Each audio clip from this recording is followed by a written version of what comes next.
사람이 사람을 만날 때 제일 어색합니다. 모르는 사람을 만나면 눈의 시선을 어디다 둬야 될까? 어떤 말을 해야 저 사람이 내 말에 호응을 할까? 굉장히 참 어색할 때가 많습니다. 근데 천부적으로 그 사람 표정이 웃는 얼굴의 표정을 가진 사람이 있습니다. 이 사람은 점수를 먹고 들어갑니다. 얼만큼 먹고 들어가냐? 70점 먹고 들어갑니다. 얼마나 이 사람이 행복한지, 그리고 굉장히 사람들이 호감을 얻는지 금방 말 한마디 안 하도 내 친구 같은, 그리고 나와 함께하는 그런 마음이 그 속에서 들게 되기 때문입니다. 이런 의미에서 사람은 이 세상의 인간관계나 또 어디에서 무슨 일을 할 때 그 사람이 가지고 있는 이 표정이란 얼마나 중요한지 알 수 없습니다. 제가 처음 저희 아내를 만났는데 물론 얼굴도 이뻤어요. 근데 제 마음을 확 이렇게 끌었던 것은 얼굴이 아니고 우리 집사람 웃음, 미소, 이 얼굴 속에 품어있는 그 표정이 제 마음을 이렇게 확 이렇게 사로잡아진 것 같아서 좀 교만한 마음을 제가 그때 가지게 됐습니다. 그 말이 무슨 말이냐면 넌 내 거다 그랬습니다. 만나자마자 그 마음을 가질 수 있게 된 것은 그가 가지고 있는 아주 가장 큰 매력인 이 미소가 제 마음을 이렇게 사로잡게 됐던 겁니다. 여러분, 제가 왜 이런 말을 여러분에게 스스럼없이 하게 되느냐 하면 날이 더 뜨겁습니다. 그리고 불쾌지수가 높습니다. 그리고 경제가 자꾸 하락이 됩니다. 내가 하는 일들이 잘 안 됩니다. 내 주위에 나를 굉장히 시끄럽게 만들고 힘들게 만듭니다. 이런 환경 가운데, 이런 상황 가운데 나는 어떤 표정을 하고 사는가? 여러분 한번 보셨습니까? 특별히 여러분들 예배당에 나와서 하나님께 예배와 찬양을 드리는데 오늘 찬양단 너무너무 얼굴 표정이 아주 굉장히 밝고 그리고 굉장히 예쁘고 굉장히 흐뭇하게, 그리고 굉장히 아름답게, 그리고 굉장히 기쁘게, 그리고 굉장히 훌륭하게, 그리고 굉장히 잘했습니다. 10번은 해야 아멘 하나만. 우리들이 하나님 앞에 나와 있는 우리의 이 표정이 이 마음 속에 아무 표정 없이 무표정하고 있다면 결국 우리는 예배를 예배로 드릴 수 없는 사람입니다. 왜? 예배를 드리려고 오는 것이 아니라 예배를 보러 오는 사람들은 무표정합니다. 드리려고 오는 사람들은 대부분 마음 속에서 상대방을 의식합니다. 하나님을 의식합니다. 하나님 날 보고 계시지? 하나님 날 알고 계시지? 하나님 날 분명히 내 마음을 파악하고 계시지? 하나님 분명히 나를 지금 쳐다보고 계실 거야. 이런 마음이 내 속에 있다면 내 표정이 그냥 내 속에 가지고 있는 아무 의식이 없는 그런 마음이 아니라 하나님 앞에 적어도 내 얼굴을 통해서 나를 각인시키려는 내 태도가 내 표정에 분명히 담아 있다라는 것입니다. 하나님은 우리에게 그렇게 말씀하십니다. 따라합시다. 항상 기뻐하라. 기뻐하라. 내가 다시 말하느니 기뻐하라. 주 안에서 기뻐하라. 그렇게 기뻐하라는 그 마음 속에서는 내 표정이 하나님께 기뻐하라는 표정으로 이 여름철에 내가 세상을 이길 수 있는 이 분명한 무기는 바로 내 얼굴에서 나오는데 이 얼굴은 바로 기뻐하는 웃음의 표정이, 미소의 표정이 내 마음을 상대방에게 전달할 수 있고 상대방이 나를 인정하고 이해하고 상대방이 나를 받아줄 수 있는 넓은 폭의 나를 만들어 갈 수 있다는 것입니다. 여러분, 우리 모두 다 웃는 얼굴의 표정을 할 수 있는 참 좋은 교회 예배당이 되길 축복합니다. 옆 사람에게 그렇게 우리 칭찬합시다. 당신이 나보다 훨씬 더 예쁩니다. 시작. 아멘.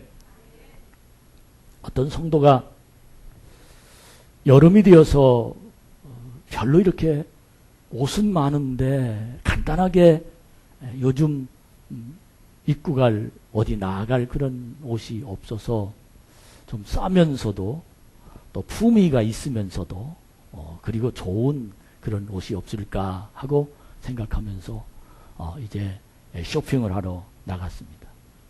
근데 마침 얼굴에 눈에 딱 띄는 옷이 하나 있는데 그렇게 비싸지도 않으면서 그리고 굉장히 좋은 옷이 그게 마음에 들어서 그 옷을 들고 너무 마음속에 싼데 이렇게 좋은 옷이 있나? 나를 위해서 기다린 옷이야. 그리고는 그 옷을 들고 계산대 앞에 딱 서서 그 계산을 해주는 그 아가씨를 쳐다보면서 환하게 웃으면서 옷이 너무너무 좋아요. 어쩌면 이런 옷이 여기 있어. 나를 위해서 준비한 옷 같아요. 이거 얼마지요? 그랬더니 그 계산하는 그 아가씨가 그를 쳐다보면서 얼굴 환하게 웃으면서 자기 얼굴을 쳐다보면서 어머 그래요? 그렇게 너무 좋으셨어요? 그러면서 잠깐만 기다리세요. 제가 사무실 좀 잠깐 갔다 오겠습니다. 아니 계산하다 말고 사무실을 갔다 온다고 그러더니 사무실 가서 한 5분 동안 막 뛰어갔다 오더니 사실은요 손님, 제가 손님을 보면서 제 마음이 너무 흡족하고 너무너무 기뻐서 사실 이 옷이 앞으로 이틀만 있으면 세일하는데 제가 사무실 가서 물어봤어요. 오늘 세일을 해주면 안 돼요? 그렇게 물어봤더니 그 계산대 사무원이 하는 말이 오늘도 된다 그러더라는 거예요. 그래서 그 계산대에 있는 그 아가씨가 이틀 있으면 세일할 옷을 오늘 세일을 받아가지고 그리고는 가격을 확 깎아서 자기한테 계산을 하다가 그 옷을 이렇게 그 아가씨가 뒤져보는 거예요. 이렇게 뒤져보는 거예요. 왜? 더 싸게 해줄 방법 없을까? 그런데 딱 마침 보니까 치마 옆에로 이렇게 보니까 블랙이가 이렇게 하나 딱 난 거예요. 그러더니 그 아가씨가 이거 보세요. 여기 지금 흠이 좀 있네요. 이거 보시죠? 이거 보이시죠? 흠이 있네요. 그랬더니 사실 조금 치마 그 단에 이렇게 뭔가 그 옷, 실밥이 이렇게 흩어져 있는 거예요. 그래서 실밥이 좀 있긴 있네요. 괜찮아요. 그래서 제가 사겠습니다. 그때 아닌데 안 됩니다. 손님 이런 거 팔으면 안 됩니다. 그러더니 잠깐만 어디로 가요? 사무실로 잠깐만 제가 갔다 오겠습니다. 그래 사무실 갔다 오더니 너무 싱글벙글 웃으면서 그 계산대 앞에 선 자기를 쳐다보더니 한 말이 우리 회사에서는요 흠 있는 제품은요 50% 깎아줍니다. 그러는 남의 일 아니니 마음에 날 필요는 없고 그냥 여러분 구경만 하고 있어요. 근데 이 사람이 그렇게 좋은 옷을 싸게 살 뿐만 아니라 그렇게 깎아줘서 좋은 가격으로 집에 돌아오면서 얼마나 행복한지 그러면서 느낀 게 있어요. 그 느낀 게 뭐냐 하면 왜 이 아가씨가 날 이렇게 값을 깎아주며 좋은 가격에 나에게 이렇게 판매했을까? 여러분 뭐라고 생각해요? 미소. 자기를 바라보면서 그 얼굴에 잘생겼는지 못생겼는지는 제일 잘 모릅니다. 못 봐서. 근데 분명한 건 환한 기쁜 얼굴로 그 아가씨를 쳐다보면서 자기에게 대화를 걸은 그 표정을 보면서 그에게 뭐 도와줄 게 없을까? 그에게 뭔가 좀 더 그에게 뭔가 좀 싸게 할 수 없을까? 이것을 내가 아닌 상대방에서 찾아질 수 있는 사람이 누구냐 하면 바로 웃는 모습을 하고 있는 사람들이다라는 것입니다. 전 이 설교를 준비하면서 우리 교회에 우리 남자들의 얼굴들을 쭉 한번 바라보았습니다. 누가 제일 웃는 얼굴의 표정을 잘 알까? 평상시는 전 잘 모릅니다. 근데 웃었던, 그와 대화할 때 웃었던 얼굴들의 표정을 쭉 살펴보니까 제일 천진난만하며 아이같이 웃는 사람이 있어요. 그게 누구냐 하면 여러분은 잘 모를 겁니다. 윤영용이라는 사람입니다. 웃는 거 보면 보조개가 이렇게 들어가가지고 애기같이 그렇게 웃는 걸 가만히 머릿속에 퍼뜩 떠올랐어요. 그 다음에 누구냐 하면 하동진 권사님이십니다. 안내의원 할 때는 그렇게 했는지 잘 모르지만 환하게 웃는 것 보면 정말 이렇게 아주 천진난만한 그런 표정을 하고 있는 모습입니다. 그 다음에 세 번째 누구냐면 백총기 권사님이세요. 아주 너무 장난을 잘 치세요. 근데 웃는 걸 보면 그렇게 꼭 애기 같아요. 그 다음에 앞에 보면 조기수 성도님입니다. 깔깔깔깔 웃는데 정말 웃는 표정이 너무도 좋습니다. 그리고 우리 추신석 성도님은 대화할 때 웃는 건 전 잘 못 봤어요. 근데 설교할 때 설교를 듣는 표정을 하면 웃는 모습이 너무 반달 같아요. 이렇게 하고 그렇게 웃고 있어요. 황순재 집사님도 환한 얼굴에 조금 있으면 제 머리하고 비슷해질 겁니다만, 근데 굉장히 웃는 표정이 너무너무 좋은 그런 모습입니다. 또 이정모 집사님도 평상시는 이제 무표정하게 그렇게 뜨거운데 일을 하면서 잘 모르지만 그가 마음이 확 열릴 때는 웃는 표정이 너무 좋습니다. 웃는 표정이 너무너무 좋습니다. 여러분, 여러 사람들의 이야기를 제가 여러분에게 얼굴을 보면서 제가 여러분의 말씀을 드리는데 저는 그런 생각을 해봤습니다. 하나님, 웃을 수 있는 사람이 되게 하시옵소서. 할렐루야. 박병은 권사님이 난 안 웃나? 왜 내 이름은 안 부르나? 김민호 집사님도 나 잘 웃는데 진짜 잘 웃어요. 김민호 집사도 진짜 잘 웃습니다. 여러분, 김종남 집사는 환하게 음식할 때 보면 그렇게 신나게 할 수가 없어요. 여러분과 제가 오늘 이 시간을 통해서 정말 믿음으로 하나님의 은혜 가운데 행복한 교회가 됩시다. 할렐루야. 우리 윤재섭 어르신은 제가 이번 주간 안에는 장어 좀 한번 사드려야 되겠어요. 어저께 그런 마음이 팍 들었어요. 근데 항상 웃는 그런, 예전에 30년 전만 해도 저분이 한번 웃으면 다 쓰러졌을 것 같아요. 정말 아주 그냥 너무너무 아름다운 멋진 그런 그 모습이었습니다. 여러분과 제가 이런 웃는 참 좋은 교회 강단으로 만들고 예배당 안에서 웃고 하나님께 행복한 모습의 표정이 있기를 주의 이름으로 축복합니다. 저는 평상시는 잘 웃는데 강단만 올라가면 호랑이라나요? 근데 저도 설교할 때 가만히 제 설교 동영상을 쳐다보면 굉장히 강한 그런 그 메시지를 하면서 야, 이거 큰일 났다. 어떻게 하면 웃나. 그러다가 이거 결론이 뭘까? 여러분 저한테 좀 가르쳐 주십시오. 제가 그렇게 하도록, 웃으면서 설교하도록 제가 노력을 좀 해야 웃는 모습을 보는 여러분도 행복하게 될 수 있을 것입니다. 시편 66편 11절에 보면 주의 앞에는 충만한 기쁨이 있다라고 표현합니다.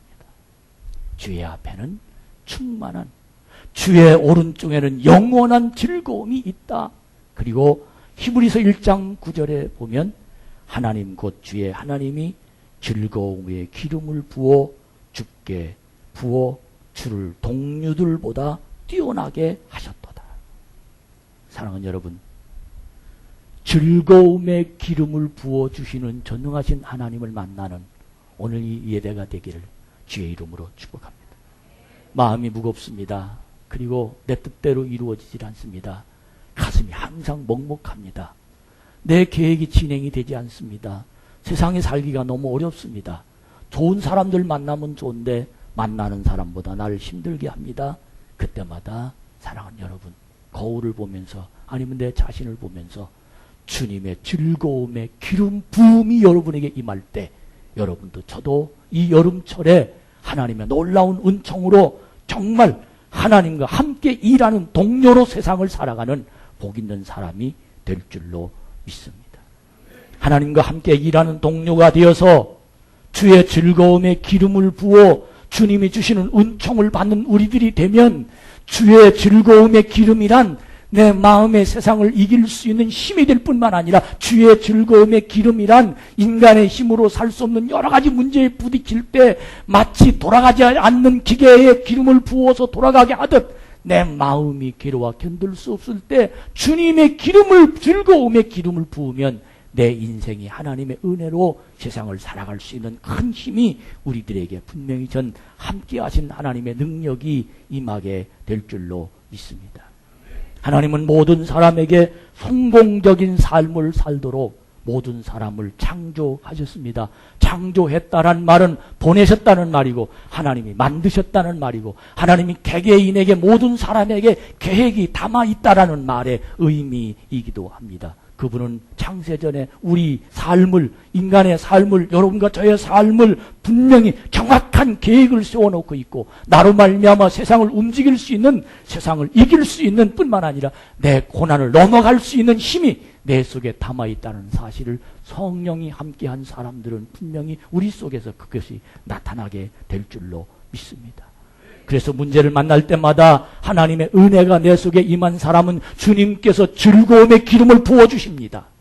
세상을 살 때 힘든 고비를 넘어갈 때마다 즐거움의 기름이 부어져서 내 인생에 하나님의 능력으로 나를 이끌어가는 거룩한 하나님의 사람으로 나를 만들어 가게 될 줄로 믿습니다.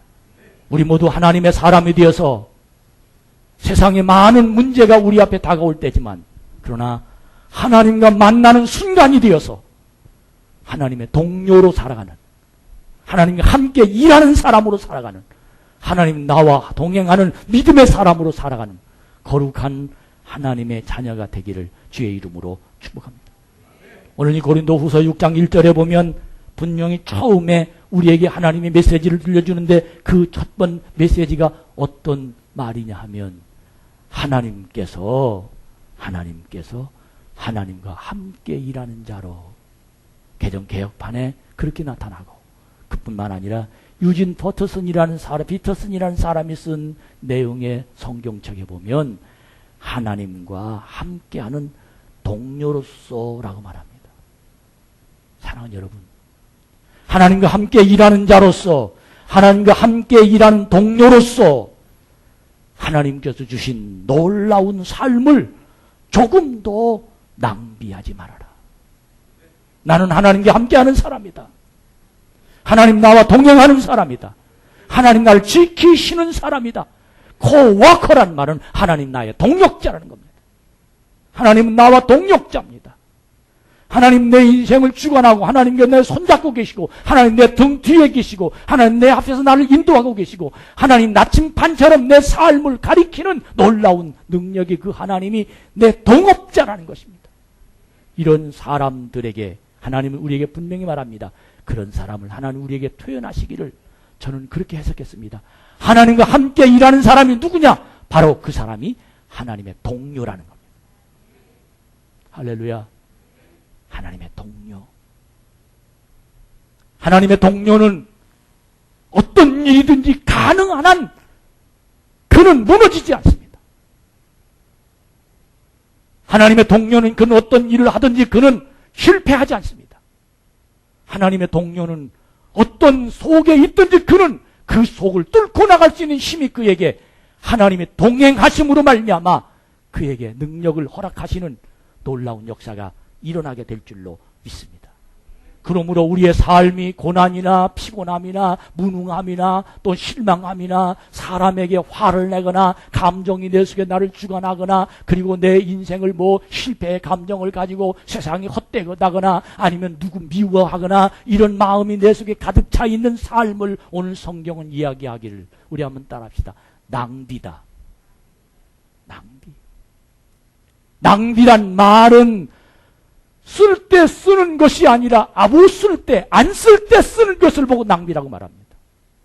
낭비란 말은 써서 무언가 가치가 있고 열매가 있어야 되는데 그 시간을 쓰든지 돈을 쓰든지 인격을 쓰든지 자기 삶을 쓰면 아무것도 헛되이 쓰는 것을 보고 낭비라고 말합니다. 하나님과 함께 일하는 동역자는, 하나님의 동료는 절대 낭비하는 시간이 1분 1초도 없을 줄로 믿습니다. 하나님과 함께 일하는 사람들에게 낭비란 있을 수 없습니다. 왜? 고난 속에도 하나님은 일하십니다. 괴로움 속에도 하나님 그 괴로움을 통해서 더 디딤돌이 되게 만들고 하나님은 문제 속에도 그 문제 안에 보화를 발견할 수 있는 하나님의 축복이 그를 인도하시게 될 줄로 믿습니다. 나는 하나님의 동료이며 나는 하나님과 함께 일하는 자이며 나는 하나님께 동역자이며 지금 나의 모든 일을 하나님의 동료라는 사실을 인정하면서 살아가는 여러분과 제가 될 때 이 세상을 당당하고 뿐만 아니라 하나님과 함께 일하는 자로 든든하게 세상 속에서 뒤지지 않는 믿음의 승리자가 될 줄로 믿습니다. 언제나 우리는 주위를 둘러보아야 합니다. 그 이유는 하나님은 도울 사람을 보내주십니다. 이 세상에 살면서 많은 문제를 만납니다. 제 모토가 있어요. 전 힘들 때, 문제를 당할 때, 인간의 힘으로 도저히 해결할 수 없을 때, 누굴 만나 고통을 당할 때 뿐만 아니라 내 인간의 인격에 내 가지고 있는 모든 것이 어지러워 감당할 수 없을 때, 제 마음에, 지금까지 제 마음속 한 구석에 내 마음에 하나님 말씀을 주셨는데, 그 말씀이 뭐냐면 우리 한번 따라 합시다. 길이 있다. 할렐루야. 전 분명히 믿습니다. 왜? 난 하나님과 함께하는 사람이다. 길이 있다. 길이 있다. 아마 저와 함께 일하는 사람은 참 귀찮아요. 아마 저하고 무언가 일을 하려고, 무언가 저하고 무언가 함께 하는 사람은 참 굉장히 피곤합니다. 근데 그 이유가 있어요.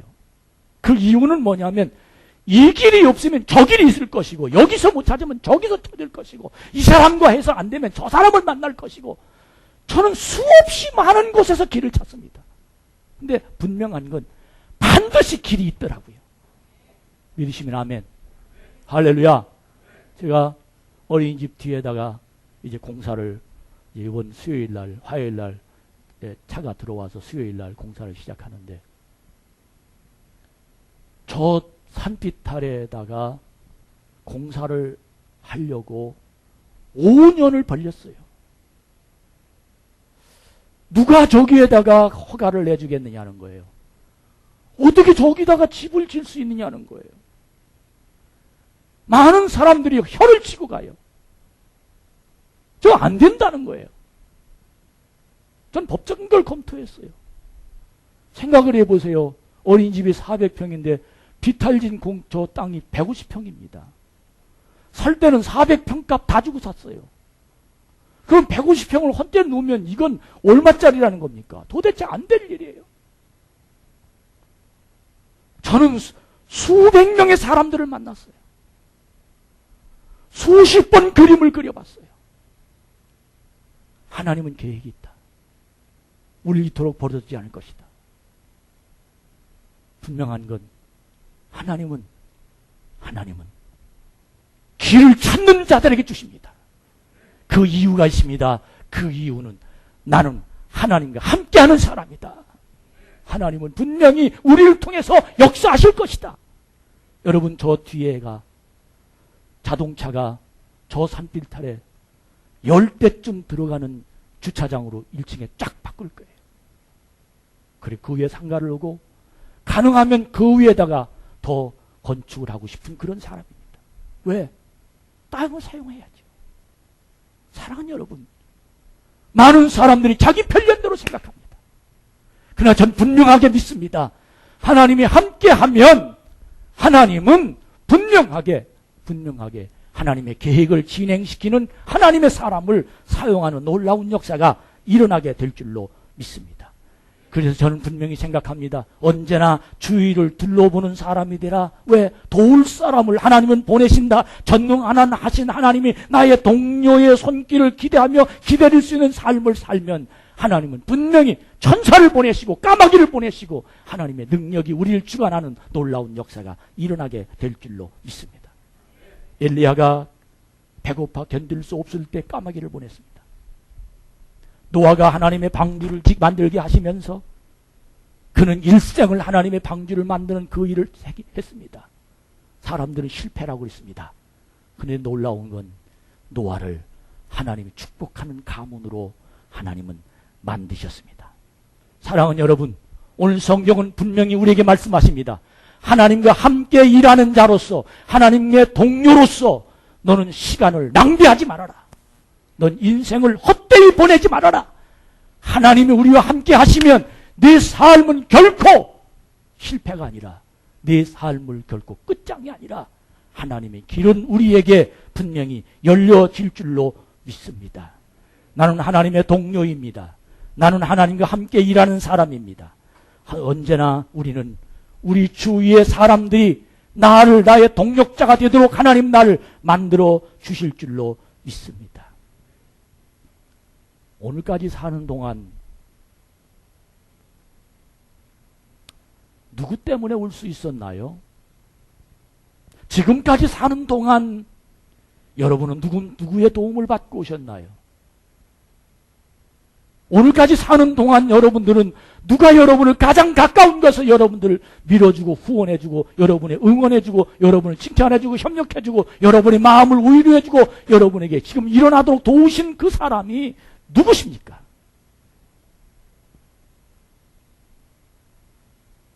여러분의 결혼은 누구 때문에 할 수 있었나요?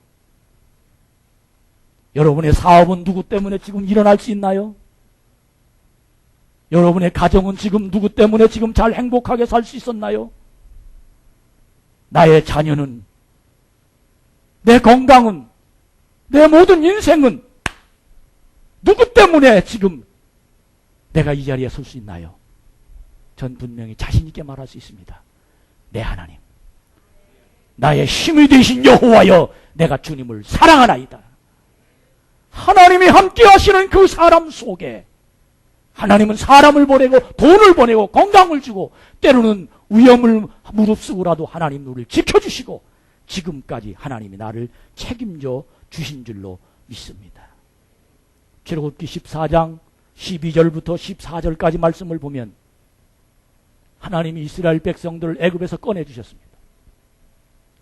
나중에 허다하다 안 되니까 애굽 사람들을 양을 잡아서 다 자기가 만들어 놓은 방에 들어가게 만들고 양을 잡아서 그 방 앞에다가 피를 바로 놓습니다. 그리고 하루아침에 하나님의 역사가 일어나는데 애굽의 모든 장자들은 심지어 짐승들까지도 다 처음 난 것들은 다 죽여버립니다. 그런데 놀라운 건 하나님이 피가 묻은 그 방은 하나님의 놀라운 능력으로 초태생 장자들이 다 살아납니다. 바로왕은 깜짝 놀랍니다. 가라. 다 가라. 네가 가지고 있는 재산도 다 가지고 가라. 난 큰일 났다. 너희들 하나님이 우리를 죽일까 보다. 야, 큰일이다. 장남이 죽었으니 우리는 어떡하냐? 겁을 내서 그들을 보내고 맙니다. 근데 그것도 잠깐이었습니다. 뒤로 바로왕이 그들을 깜짝 놀라서 저놈들 우리를 다 죽여놓고 우리를 초토화시켜놓고 지금 저들을 보내면 난 망한 거 아니야? 그리고는 그들을 말을 타고 군대를 시켜서 쫓아옵니다. 말발굽 소리가 뒤에서 크게 들려옵니다. 도망가야 할 텐데 앞에는 홍해바다가 가로막혀 있어서 도저히 이스라엘 백성들이 앞으로 갈 수도 없고 뒤로 돌아설 수도 없고 이제는 완전히 샌드위치입니다. 그들은 죽을 즈음의 환경 속에 놓여 있었습니다.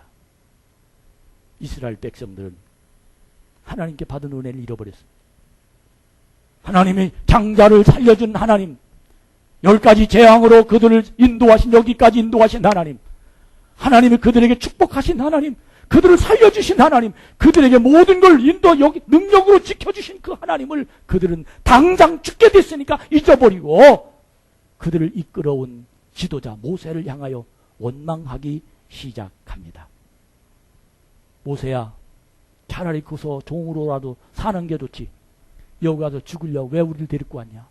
그러면서 모세를 원망합니다. 모세의 마음이 너무너무 괴로웠습니다. 그때 하나님께 모세가 기도합니다. 하나님, 어찌했으면 좋겠습니까? 하나님이 모세를 향하여 주신 메시지가 출애굽기 14장 12절부터 14절까지 말씀, 우리 한번 다 같이 크게 읽어봅시다. 시작. 우리가 애굽에서 당신에게 이런 말이 이것이 아니냐? 이르기를 우리는 내버려 두라. 우리가 애굽 사람들을 섬길 것이라 하지 아니하더니 애굽 사람들을 섬기는 것이 광야에서 죽는 것보다 낫겠노라. 모세가 백성에게 이르되 너희는 두려워하지 말고 가만히 서서 여호와께서 오늘 너희를 위하여 행하시는 구원을 보라. 너희가 오늘 본 애굽 사람을 영원히 다시 보지 아니하리라. 14절. 여호와께서 너희를 위하여 싸우시리니 너희는 가만히 있을지니라. 할렐루야.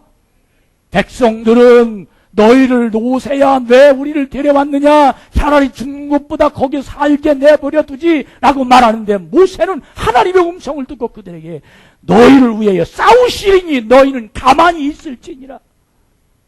사랑하는 여러분, 우리는 하나님의 동료입니다.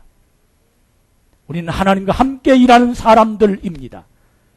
여기에 모인 여러분과 저는 주님의 은총을 받은 사람입니다. 이 자리에서 함께 하시는 주님의 은총이 여러분 속에 나타나기를 주의 이름으로 축복합니다. 이 믿음 더욱 굳세라. 이 믿음 더욱 굳세라. 주가 지켜주신다. 할렐루야. 할렐루야. 여러분, 이 하나님이 여러분 속에 임해서 여기에 모인 우리는 주님의 은총을 받은 자녀라고, 누구를 만나든지 어떤 상황에 놓여 있든지 난 하나님과 함께 일하는 사람이라고 당당하고 하나님 영광을 돌리는 믿음의 은혜가 여러분 속에 임하길 주의 이름으로 축원합니다. 옆 사람을 쳐다보세요. 표정이 어떤지.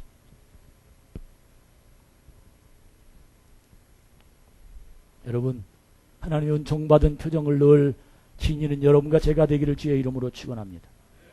오늘 2절에 보니까, 고린도 후서 6장 2절에 보니까, 은혜는 받을 만한 때요 지금은 구원의 날이로다라고 말합니다. 지금이야말로 하나님께서 들으시는 때요 그분께로 도움을 받은 날이라는 겁니다. 그러니 미루지 말라는 겁니다. 여러분, 우리가 하는 모든 일에 의문을 던져 때를 놓쳐 하나님의 일을 그르치는 일이 없게 하십시오 라고 말합니다. 따라합시다. 지금이 때다. 할렐루야. 미루지 말자. 지금 미루면 때를 놓친다. 하나님의 일이 그르친다. 이때가 언제입니까? 지금입니다. 힘들 때 바로 지금입니다. 고통스러울 때 바로 지금입니다. 안 된다고 할 때 바로 지금입니다. 문제가 있을 때 바로 지금입니다. 내 마음에 산같이 도저히 넘어갈 수 없는 산이 가로막혀 있을 때 바로 지금이 바로 그때입니다. 그때가 바로 지금이라는 것입니다. 미뤄놓으면 반드시 그르칩니다. 여러분, 하나님의 동료라는 사실에 내 자신을 바라보는 눈이 열리기를 바랍니다. 하나님의 계획 중에, 하나님의 인도하심 중에, 하나님의 능력 중에 내가 담아 있습니다. 세상을 보는 눈으로, 사람이 보는 눈으로, 내 실력으로, 그리고 내가 가진 경험으로, 그리고 내가 가지고 있는 능력으로 세상을 보는 것이 아니라, 나는 하나님의 동업자로, 나는 하나님의 동료로, 하나님과 나의 함께하는 사람으로 세상을 보면 하나님이 지금 들으십니다. 바로 지금이 오늘입니다. 뒤로 밀어놓으면 더 이상 나는 기회가 없습니다. 정말 여러분과 제가 오늘 당당한 담대한 심정이, 오늘 이 말씀을 듣는 여러분의 마음이, 저는 한 사람이라도 이 말씀을 듣고 벌떡 일어나면 그 사람을 통해서 하나님은 축복의 통로가 되어질 줄로 믿습니다. 1년 중에 최고 덥고 육체로부터 최고 견디기 어려운 한 주간이 바로 이번 주간입니다. 그러나 전 분명히 믿습니다. 육체를 이길 수 있는 힘, 내 생각을 뛰어넘을 수 있는 하나님의 권능, 수십 년 교회 다녔지만 한 번도 하나님의 능력이 내 속에 임하지 못해서 설교를 소리로 듣고 하나님이 내 인생을 인도한다는 개념이 없어서 어떻게 하나님 날 축복하시나 늘 와 앉아 졸기만 하는 사람들이 있다면 너무도 안타깝습니다. 여러분, 나는 하나님과 동료입니다. 하나님 나와 함께 일하십니다. 헛되이 받지 맙시다. 시간을 낭비하지 맙시다. 분명히 오늘 이 시간 여러분과 저는 하나님의 능력을 받을 때입니다. 세상은 혼자 같지만 하나님을 믿는 사람은 혼자가 아니라 능력이 있는 하나님과 동행하는 사람들입니다.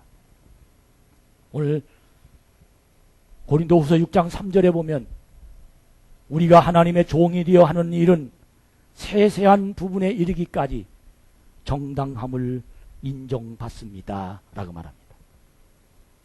따라합시다. 하나님의 종이 되어 하는 일, 이 일은 이 일인데 누구냐는 겁니다. 여기 이 찬양대가 누구냐는 겁니다. 안내위원이 누구냐는 겁니다. 왜 우리가 오늘 이 더운데 오늘 점심을 준비하기 위해서 그렇게 땀을 흘리며 왜 그 사람들이 점심을 준비하느냐는 겁니다. 누구냐는 겁니다. 놀라운 건 바울은 고린도 교회 성도들에게 그 사람이 누구냐, 내가 누구냐라고 그 누구냐를 표현을 해석하기를 너는 하나님의 종이 된 사람이다. 믿으시면 아멘. 하나님의 종이 되어 하는 일. 할렐루야. 하나님의 종이 되어 하는 일. 요리사가 하는 일이 아니고 음악가가 하는 일이 아니고 나는 하나님의 종이 되어 하는 일. 그 사람은 세세한 부분까지 정당하다는 인정을 하나님이 하신다는 겁니다. 지난주 제가 좀 힘들다는 말을 제 후배들에게 했더니 목사님 놀러 오십시오란 말을 들은 말이 6개월 넘었어요. 근데 계속해서 오라는 말을 듣고 이제 좀 가서 쉬기도 하고 좀 한번 갔다 와야 되겠다라고 갔습니다. 갔는데 내가 하나님이에요. 보니까 나를 천사같이 대접하는 거예요. 야, 이렇게 나를 내가 이렇게 대접받, 내가 부흥회 간 것도 아니에요. 그냥 갔어요. 근데 그 목사님들이 날 대접하는 게 아니에요. 그 교인들이 날 대접하는 거예요. 나 그분들 얼굴 잘 몰라요. 한 번 부흥회 가서 한 얼굴 그 집사님 한 분만 알고 나머지는 다 몰라요. 어떻게 막 오이를 막 몇 박스 갖다 주질 않나. 무슨 산에다가 뿌린 장내삼을 갖다가 날 먹으라고 주질 않나. 뭐 어쨌든 뭐 좋은 건 다 갖다가 파리파리 쌓아주고 심지어 인삼 씨를 갈아가지고 담은 무슨 엑기스 그 물을 뭐 주질 않나. 뭐 어쨌든 좋은 거 안 줄 거니까 여러분 그 기억하지 마십시오. 그 대접을 받으면서 왜 나를 저렇게 대접할까? 저 사람들은 누구에게 나를 소개받았을까? 한 가지 분명한 해답이 있더라고요. 이종천 목사가 하나님의 종이라더라. 누구에게 들었느냐? 자기 담임 목사에게 들은 거예요. 저분을 대접해라. 여러분, 하나님이 종이 되어 하시는 분들의 일이 얼마나 소중한지 그들은 알았습니다. 하나님의 종이 되어 일하는 사람이 건강이 약하거나 하나님의 종이 되어 일하는 사람들이 무능해지거나 하나님의 종이 되어 일하는 사람들이 괴로움을 당하거나 이런 것을 그들은 용납할 수가 없다는 거예요. 하나님이 아끼시는 사람이라는 사실을 그들에게 교육했던 그 목사님의 모습을 보면서 너무도 감사하고 하나님의 통로가 하나님의 축복하시는 능력이 여기서 흐르고 있구나. 이 사실에 대해서 얼마나 감사한지 알 수 없습니다.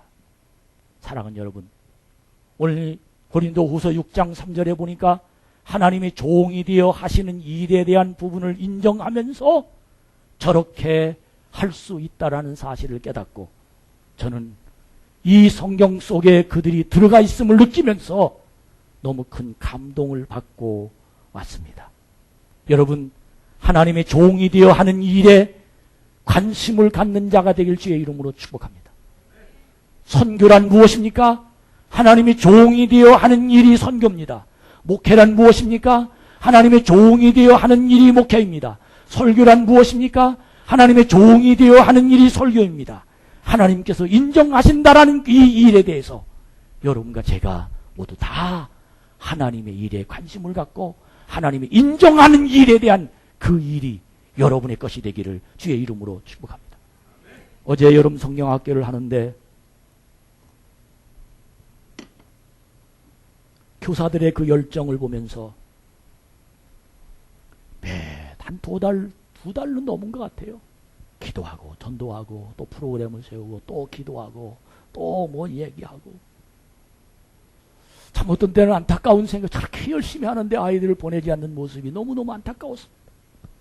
어제 여름성경학교 하는 모습을 보면서 성도들이 와서 다 후원하고, 그리고 그 뜨거운 데 와서 밥을 다 먹이고 간식을 먹이고 함께 놀고, 우리 모든 교인들이 거의 다 온 것 같아요. 와서 아이들의, 자기 아이들, 그리고 다른 사람들의 아이들, 그 일을 감당하는 그 모습을 보면서 제 머릿속에, 맞다, 저들이 바로 하나님의 종이 되어 하는 일을 파악하고 있구나. 여러분이 좋아서 하는 일보다 여러분 머릿속에 개념이, 맞다, 하나님의 종이 되어 하는 일을 돕자. 하나님이 그 일은 하나님이 인정하는 일이다. 이 일을 믿음으로 받아들여지는 하나님의 사람이 되기를 주의 이름으로 축복합니다. 하나님이 종이 되어 하시는 일에 도움을 준 사람은 그와 함께 하나님이 인정받는다는 사실을 깨닫는 믿음의 모습이 있기를 축복합니다. 지난주에 그리고 그 전주에 수요예배 기복신앙에 관해서 말씀을 전했습니다. 신앙은 신앙인데 복을 받긴 받는데 기복신앙이 있다는 거예요. 기복신앙이란 무엇이냐? 기복신앙은 하나님은 뒤로 하고 하나님이 주시는 것만 받으려고 쫓아오는 사람이 바로 기복신앙이다. 하나님은 없어도 괜찮습니다. 하나님 나한테 복을 주시면 됩니다. 라고 말하는 그런 신앙이 바로 기복신앙이라는 겁니다. 여러분, 기복신앙을 가진 사람은 주의 종이 주의 종이 하는 일을 하나님이 인정한다는 사실을 그는 모릅니다. 그는 자기만 복을 받아야 됩니다. 그리고 지난주에는 수요일 예배에 황금률에 대해서 말씀드렸습니다. 황금률이 뭐냐? 내가 하나님을 존귀 여기면 하나님도 너를 존귀 여긴다. 할렐루야. 이것이 바로 황금률이라는 겁니다. 내가 하나님을 버리면 하나님도 너를 버린다. 네가 하나님을 멸시하면 하나님도 너를 멸시한다. 이것이 바로 황금률이라는 것입니다. 여러분, 성도들의 신앙이, 그리고 하나님의 복이 풍성한 세상을 살게 하고 싶은 하나님의 마음이 우리 참 좋은 이 강단에 있습니다. 여러분 모두 다 하나님의 복이 넘쳐서 하나님의 종을, 하나님이 하시는 일을 인정하며 그들 속에서 하나님의 풍성한 믿음의 승리가 일어나기를 주님의 이름으로 축복합니다. 이것이 바로 하나님의 동료로서 드리는 놀라운 말씀의 내용입니다. 우리는 더 이상 미루지 맙시다. 더 이상 미루면 때를 놓쳐버립니다. 내일 하지, 다음에 하지, 미뤄버리면 지금이 구원의 때요, 지금이 은혜 받을 때요, 지금 내 마음에 감동이 왔을 때가 하나님의 복을 받을 때요, 지금 마음에 하나님의 가슴이 쿵쿵거리면서 해야 되나 말해야 되나, 이때가 바로 하나님 나를 통해서 하시고자 하시는 그 일을 이룰 때라는 사실에 사랑하는 여러분, 오늘 이 시간을 통해서 결심을 갖는 자가 되기를 주님의 이름으로 축복합니다. 내가 미뤄지면 나를 통한 하나님의 계획이 무너집니다. 더 이상 하나님의 주신 기회를 받을 수가 없습니다. 세상은 모두가 다 얘기합니다. 사람은 때가 있는 거라고. 여러분, 하나님의 복도 때가 있습니다. 정말 우리들이 오늘 이 믿음 안에서 여러분과 제가 두 주먹을 불끈 쥐고 은혜 받을 만한 때에 이 기회를 놓치지 말고 하나님의 성령이 충만하여 하나님 앞에 돌아가는 믿음의 은총이 일어나기를 주의 이름으로 축복합니다. 어느 분이 식당에서 일하시는 종업원이었습니다. 얼마나 일을 잘하고 손이 빠르고 그리고 사람들에게 인정을 받고 굉장히 칭찬받는 그런 일하는 그 아주머니였습니다. 하루는 주인이 그를 불러서, 아주머니, 내일부터 좀 일찍 출근하셔서 요즘에 손님 중에 디저트를 담는 손님들이 참 많으니 디저트를 좀 일찍 오셔서 만들어 주셨으면 참 감사하겠습니다. 그러면 그 뒤로 욕을 하시면 아주머니에게 좀 얼만큼 더 주겠습니다. 이렇게 얘기해야 될 텐데 그 말은 없고 아침에 일찍 오셔서 이 일을 좀 해주십시오. 이 말만 하니까 마음에, 아이고, 지금도 힘들어 죽겠는데 조금 더 일찍 오란 말이야. 마음에 조금, 마음속에 상함이 조금 있었습니다. 근데 그 아주머니의 마음이, 내가 여기에 온 이상 나로 말미암아 이 가게가 이 가게가 잘 되면 좋지. 내가 조금 더 희생하면 이 가게가 훨씬 더 잘 된다면 내가 해드려야지. 이 좋은 마음을 갖고 그 다음 아침부터 일찍 와서 디저트를 만들어서 참 손님들에게 나눠줬더니, 아, 손님들이 그렇게 좋아하는 거예요. 심지어 열흘쯤 지나니까 손님들이 음식은 안 먹고 디저트만 달 먹으러 오는 사람도 있어요. 돈을 좀 더 줄 테니 디저트를 좀 줬으면 좋겠다고. 이러면서 그 어느 식당 디저트가 맛있다더란 소문이 그 주위에 쫙 퍼졌습니다. 이 사람들이 자기에게 자꾸 얘기해요. 아유, 아주머니, 디저트를 만드는 전문 식당을 좀 내는 게 어떻겠어요? 아이, 제가 뭐 할 수 있나요? 저는 경영의 능력도 없고, 저는 아직 그런 생각은 안 가졌습니다. 그랬더니, 아니에요. 이런 실력이면 충분히 좋은 식당을, 그리고 많은 사람 찾아와서, 뭐 경영을 잘 할 수 있을 겁니다. 그 말을 이제 듣고, 그럼 한번 해볼까요? 라고 말하면서, 정말 그 자기에서 일하는 가게와 멀리 떨어진 곳에 가서, 정말 디저트만 주는 그런 가게를 하나 딱 차렸습니다. 놀라운 건 가게를 차리자마자 거기에 가게를 차렸다는 소문을 듣고 사람들이 그 가게를 그냥 막 떼거지로 몰려오는 거예요. 그래서 거기보다 조금 더 멀리 있던 지점 하나 내고 또 어떤 동네 지점 하나 내고, 더 놀라운 건 그 아주머니가 낸 디저트 가게가 지점이 100개가 됐답니다. 그거는 회사의 이야기예요. 저는 그 말을 딱 들으면서 생각이, 돈도 조금 주면서 아침 일찍 나와서 디저트까지 만들어? 아니, 나 이 회사 못 다니겠구만. 끝냈으면 그런 기회가 없었습니다. 그런데 그 마음이, 그래, 도와드려야지. 디저트를 시작했던 그 시작이 바로 그에게는 기회였다는 겁니다. 여러분, 하나님은 내 기회가 언제일지 모릅니다. 내 인생에게 다가오는 기회가 언제일지 모릅니다. 시키는 일이 바로 내가 반항하는 일이 아니라 그 일 속에서 분명히 하나님의 계획을 내가 찾을 수 있다면 그는 그것이 도전이 되어서 하나님의 복 있는 축복의 통로가 되어지게 될 줄로 믿습니다. 여러분, 인생은 타이밍입니다. 전 분명히 그렇게 믿습니다. 세상은 타이밍입니다. 어떤 때, 어디에서, 누구와 함께 이 타이밍이란 얼마나 중요한지 모릅니다. 정말 오늘 이 말씀을 듣고 여러분과 제가, 난 하나님의 동료다. 하나님 나와 함께 계시다. 하나님 나를 지원하신다. 이 마음을 가지고 나에게 다가오는 기회를 하나님이 주시는 기회로 받는다면 여러분이 그를 통해서 놀라운 역사가, 놀라운 축복의 통로가 일어나게 될 줄로 믿습니다. 우리 교회에 많은 사역자들이 있습니다. 오늘 안내의원들을 보면서 참 제가 감동이 되었어요. 먼 곳에서 또 일찍 와서 10시 30분까지 딱 와서 기도하고 안내하는 그 모습을 보면서, 이제 우리 교회가 좀 틀이 잡혀가는구나. 너무너무. 여러분, 그것이 바로 나의 인생의 축복의 시작이 될 수 있어요. 많은 사람들이 하나님의 주시는 그 일, 방송실, 차량, 성경봉독, 일천번제, 하나님께 드리는 감사, 11조 헌금, 나에게 감동이 올 때가 있습니다. 이것이 기회가 될 수 있어요. 이것이 하나님의 시작의 문을 열 수가 있습니다. 하나님이 계획이 있으실 때 여러분이 기회로 받는 자가 되기를 주님의 이름으로 축복합니다. 우리 한번 따라합시다.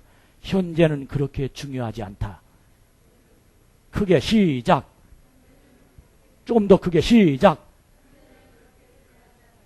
많은 사람이 현재의 자기 값을 따집니다.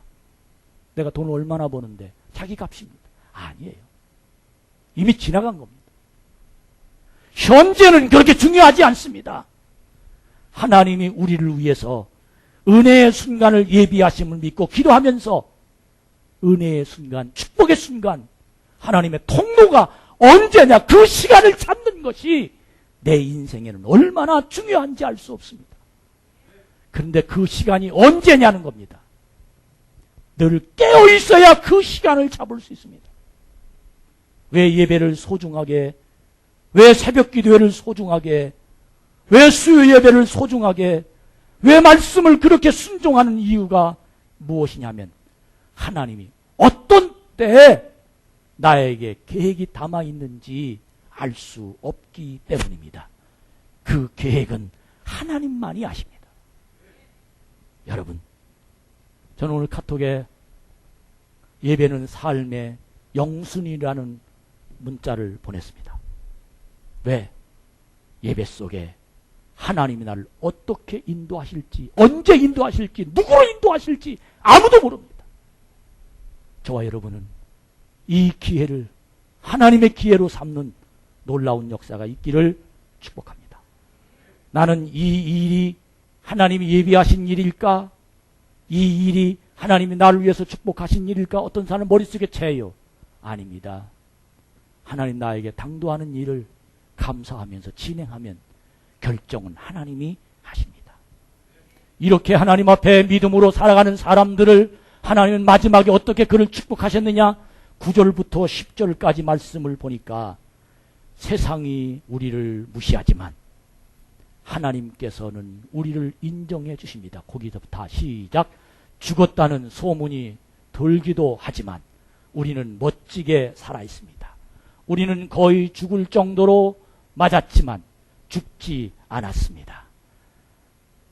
우리는 슬픔에 잠겼으나 항상 커다란 기쁨으로 가득 찼습니다. 우리는 후원의 의지에 살면서도 많은 사람을 부유하게 합니다. 우리는 가진 것이 없지만 모든 것을 가진 사람입니다. 할렐루야.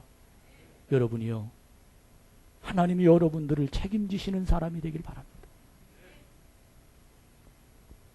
저는 오늘 이 고린도후서 6장 9절부터 10절까지 말씀을 마무리하면서 바울이 고린도 교회 성도들에게 가진 것이 없지만 모든 것을 가진 사람이로다 하는 이 말에 대한 의미를 깨달으면서, 맞다, 난 아무것도 할 수 없는 것 같지만 하나님의 때가 내가 다가오면 하나님 나는 역사할 것이다. 지금을 보지 맙시다. 하나님의 계획을 보시기 바랍니다. 현재를 보지 맙시다. 하나님의 능력을 바라보는 자가 되기를 축복합니다. 세상은 나를 아무도 막을 자가 없습니다. 누가 막습니까? 하나님 나와 함께하는데. 세상은 나를 주저앉힐 수 없습니다. 누가 주저앉힐 수 없습니까? 하나님 나를 함께하십니다. 그러나 나의 길을 막는 사람이 딱 한 사람이 있습니다. 어느 누구도 어떤 환경도 나를 막을 수 없지만 세상에 딱 한 사람이 나의 길을, 나의 복을 막을 수 있는 사람이 있는데 그 사람이 바로 누구냐? 그 사람은 바로 나입니다. 원수 마귀도 나를 막지 못합니다. 하나님이 함께 하시니까. 근데 내가 나를 막습니다.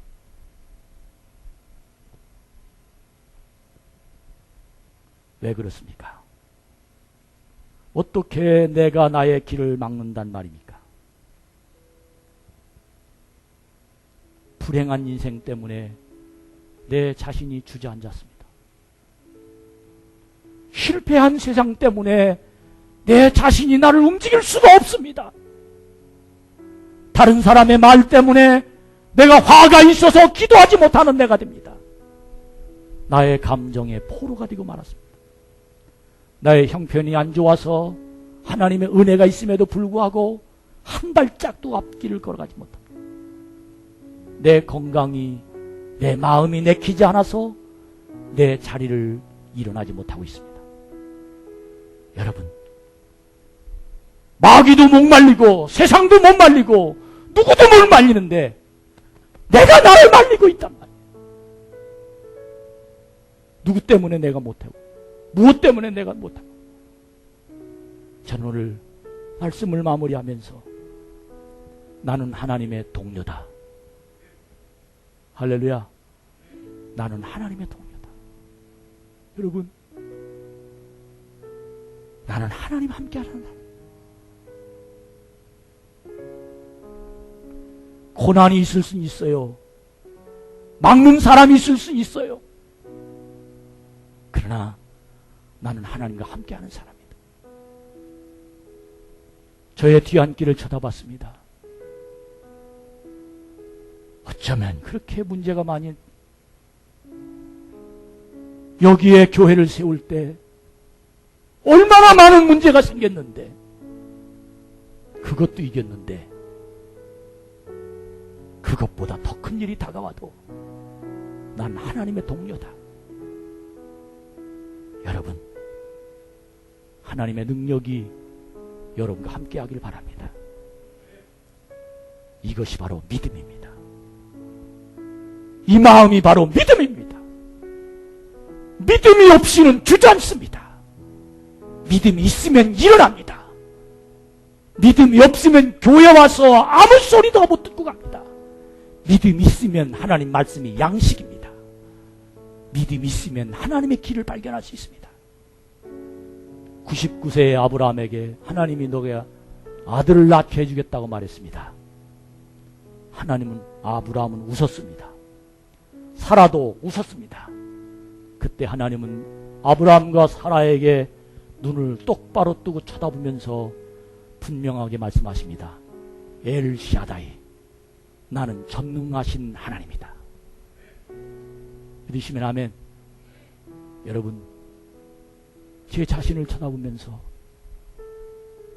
어르신들한테 죄송합니다. 나이가 먹어가니까 도전에 힘이 없어져요. 옛날 같으면 일도 아니에요. 내가 왜 이럴까? 나는 설교를 준비하면서 내 자신을 향합니다. 난 하나님과 동업자다. 난 하나님과 함께하는 사람이다.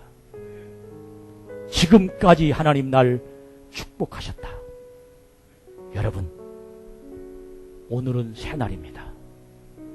지금부터 시작해서 하나님의 예비하심을 기억합시다. 은혜를 헛되이 받지 맙시다.